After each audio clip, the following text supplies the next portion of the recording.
Good morning friends, this is Anil and welcome to sun 7H। दोस्तों, शिक्षा विभाग की महत्वपूर्ण खबरों के साथ आज मैं फिर एक बार आपके बीच में उपस्थित हूं। दोस्तों, आइए हम लोग सबसे पहले बात करते हैं म्यूचुअल ट्रांसफ़र को लेकर के। दोस्तों देखिए, राज्य के सरकारी शिक्षकों को फिर मिला पारस्परिक स्थानांतरण करने का मौका। दोस्तों ये खबरें निकल कर के आ रही है। 17,242 शिक्षक अब तक ले चुके हैं पारस्परिक स्थानांतरण। म्यूचुअल स्थानांतरण का लाभ 17,000 से अधिक शिक्षक ले चुके हैं। दोस्तों, राज्य के सरकारी विद्यालयों के शिक्षकों को म्यूचुअल स्थानांतरण का मौका एक बार फिर दिया गया है। दोस्तों, इसके लिए शिक्षा विभाग की ओर से बुधवार को म्यूचुअल ट्रांसफ़र पोर्टल को खोला गया है। इससे अब पारस्परिक स्थानांतरण म्यूचुअल ट्रांसफ़र के लिए वैसे शिक्षक भी ऑनलाइन आवेदन कर सकेंगे जिन्होंने पूर्व में या तो आवेदन नहीं किया था अथवा किसी कारणवश छूट गए थे। ऐसे शिक्षकों को आपसी स्थानांतरण के लिए शिक्षा विभाग ने पोर्टल ई शिक्षा कोष पर आवेदन करने को कहा है। विभाग के मुताबिक शिक्षकों के पारस्परिक स्थानांतरण के लिए इसके पहले ई शिक्षा कोष के माध्यम से 10 जुलाई से आवेदन लिया जाने लगा था। आवेदन के लिए पूरे जुलाई तक पोर्टल खुला था। दोस्तों, 17,242 शिक्षकों को पारस्परिक स्थानांतरण मिला। शिक्षकों के पारस्परिक स्थानांतरण को लेकर शिक्षा विभाग के अपर मुख्य सचिव डॉक्टर एस सिद्धार्थ ने 26 जून को सभी जिला शिक्षा पदाधिकारियों को पत्र भेजा था। पत्र में कहा गया था कि इसके तहत एक ही प्रकार के शिक्षक 2 या 2 से अधिकतम 10 शिक्षकों का अपना समूह बनाएंगे। सभी समूह के शिक्षक एक ही कैटेगरी अथवा नियमित से नियमित शिक्षक, विशिष्ट शिक्षक से विशिष्ट शिक्षक एवं विद्यालय अध्यापक से विद्यालय अध्यापक एवं एक ही विषय यथा गणित से गणित, भौतिक शास्त्र से भौतिकी शास्त्र, रसायन शास्त्र से रसायन शास्त्र इत्यादि के होंगे। उसमें कहा गया था कि जो भी शिक्षक स्थानांतरण चाहते हैं वे ई शिक्षा कोष में लॉगिन कर एवं उनके जिले में स्थानांतरण के इच्छुक शिक्षकों की सूची देख सकेंगे। वे अपने विषय और कैटेगरी के स्थानांतरण के इच्छुक पूरे पंचायत, प्रखंड, अनुमंडल, जिला की सूची भी देख सकेंगे। इस प्रक्रिया में कोई शिक्षक 2 या 2 से अधिक अधीनस्थ 10 वैसे शिक्षकों तक का चयन कर सकते हैं जो म्यूचुअल ट्रांसफ़र के इच्छुक हैं। दोस्तों, इसी से संबंधित ये बड़ी खबरें हैं। दोस्तों देख लीजिए, बुधवार को शिक्षा विभाग ने खोला म्यूचुअल ट्रांसफ़र पोर्टल। छूटे हुए इच्छुक शिक्षकों से मांगे गए ऑनलाइन आवेदन। दोस्तों, और ये आपका 10 सितंबर तक ये म्यूचुअल ट्रांसफ़र आपका चलेगा। दोस्तों, ठीक है ना। तो इस बीच बहुत से शिक्षकों का फिर से ट्रांसफ़र होने की पूरी संभावनाएं दिखाई दे रही है।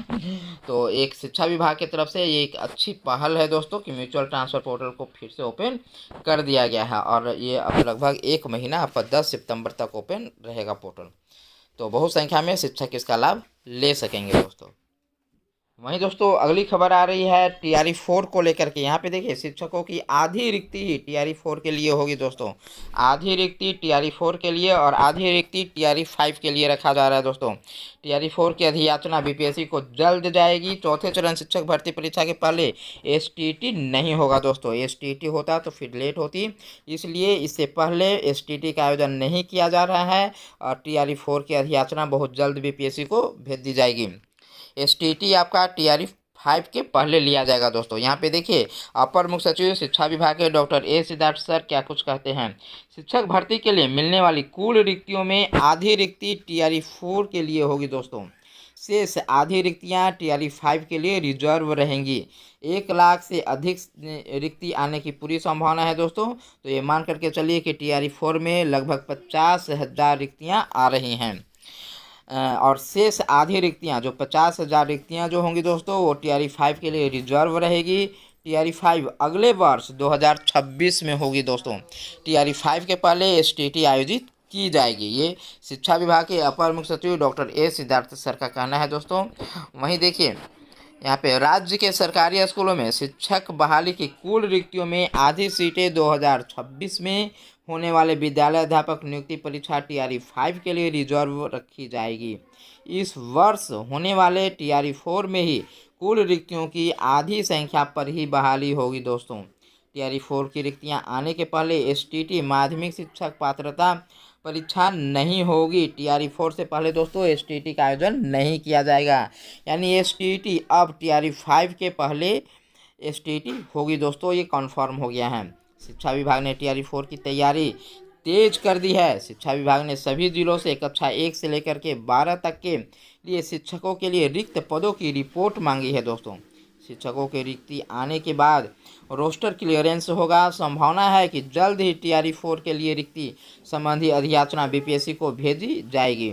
अधियाचना के बाद BPSC सितंबर में वैकेंसी जारी करेगा। विभिन्न जिलों से कक्षा 1 से 12 तक लगभग 1 लाख शिक्षकों की रिक्ति आने की संभावना है। इसमें आधी यानी लगभग 50,000 रिक्ति TRE 4 और आधी रिक्ति 50,000 TRE 5 के लिए रिजर्व रहेगी। ये देख लीजिए, 50,000 TRE 5 के लिए दोस्तों और 50,000 TRE 4 के लिए।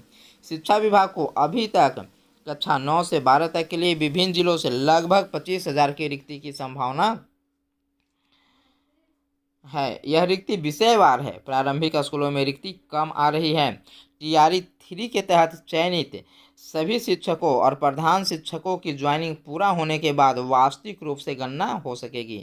30,000 से प्रधान शिक्षक की ज्वाइनिंग के बाद शिक्षकों के लिए इतनी सीटें रिक्त होंगी। दोस्तों देख लीजिए, 30,000 से प्रधान शिक्षक की ज्वाइनिंग होने के पास लगभग 30,000 प्रधान शिक्षक ज्वाइनिंग होने के बाद शिक्षकों के लिए इतनी सीटें रिक्त होंगी। TRE 4 में पहली बार व्यवस्था होगी कि राज्य के युवाओं के लिए लगभग 85% सीटें रिजर्व रहेगी। दोस्तों 85% सीट जो है वो रिजर्व हैं बिहार के लिए।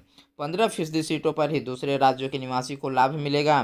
कक्षा 5 तक के लिए शिक्षक भर्ती में 50% और अन्य कोटि में 35% आरक्षण का लाभ सिर्फ बिहार की महिला अभ्यर्थी को ही मिलेगा दोस्तों। तो ये बड़ी खबर निकल कर के सामने आ रही है दोस्तों। TRE 4 को लेकर के अपर मुख्य सचिव सर का कहना है कि जो भी रिक्तियाँ आएंगी उसकी आधी रिक्तियाँ TRE 4 में। और अगली खबर है दोस्तों, ये भी है, 2025 में 1.15 लाख पदों पर भर्ती होगी। इसमें 1 लाख शिक्षक होंगे। TRE 4 के लिए नोटिफिकेशन जल्द। यहाँ पे देखिए, CM नीतीश कुमार द्वारा शिक्षा विभाग से TRE 4 की रिक्ति के भर्ती के लिए प्रक्रिया शुरू करने का निर्देश दिया गया है। शिक्षा विभाग ने सभी जिलों के जिला शिक्षा पदाधिकारियों को विषय कक्षा के मुताबिक रिक्तियों को भेजने को कहा है। सितंबर के प्रथम सप्ताह तक रिक्तियों के बारे में जानकारी प्राप्त हो जाएगी, जिस पर भर्ती के लिए BPSC को भेजा जाएगा। BPSC की ओर से भर्ती के लिए नोटिफिकेशन जारी कर आवेदन लिया जाएगा।